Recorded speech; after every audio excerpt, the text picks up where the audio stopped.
Aku mau tanya satu hal sama kawan-kawan. Kebetulan masih berhubungan dengan kasus J. Sebagai bahan pencerahan nih, biar makin terbuka dan terang benderang kawan. Kira-kira apa yang akan kalian lakukan bila ada anggota keluarga kalian berada di satu kafe, memesan satu minuman, lalu setelah memesan minuman tersebut, dia meminumnya lalu dia kolaps?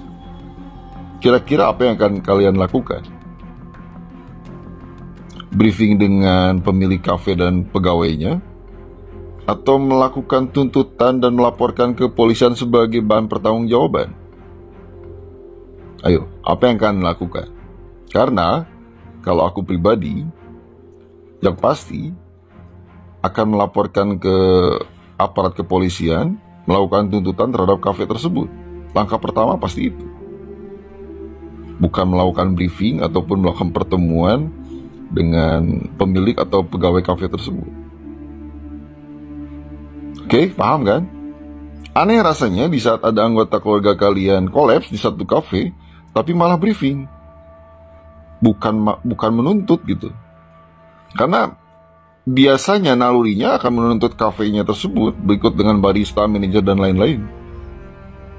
Karena tidak pernah ada tuntutan terhadap kafe tersebut. Kenapa malah menuduh yang ada satu meja dengan anggota keluarga kalian? Kan aneh.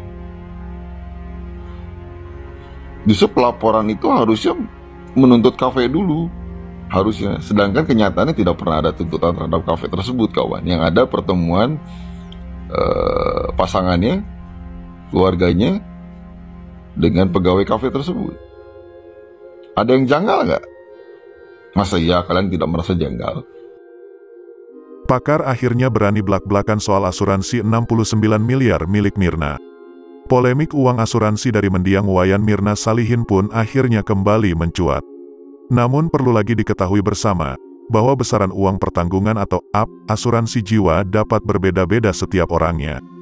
Mendiang Wayan Mirna Salihin ini yang telah digadang-gadang mempunyai uang asuransi jiwa senilai 5 juta dolar di luar negeri, atau setara dengan 69 miliar rupiah.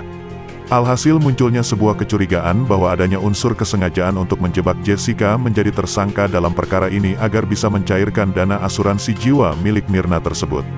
Kalau contoh misalnya asuransi untuk individu yang adalah sebagai key person gitu, uang pertanggungan itu akan besar misalnya. Tapi secara average itu misalnya kalau hanya masyarakat umum atau apa namanya tertanggung umum begitu, ya mungkin cuma ratusan juta, ungkap pakar forensik claim investigation asuransi Dedi Kristianto Rabu, tanggal 4 Oktober tahun 2023. Jika uang dari pertanggungannya itu sampai miliaran, masuk akal jika orang tersebut adalah orang kunci yang jika meninggal bisa berdampak sangat besar ke kehidupan orang banyak, seperti pengusaha contohnya.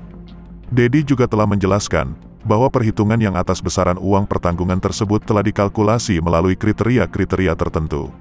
Salah satu hal yang paling krusial adalah pendapatannya. Pendapatan dari seseorang dapat juga memastikan dari perusahaan asuransi bahwa dirinya bisa saja membayar premi yang besar untuk bisa mendapatkan pula uang pertanggungan yang sangatlah besar.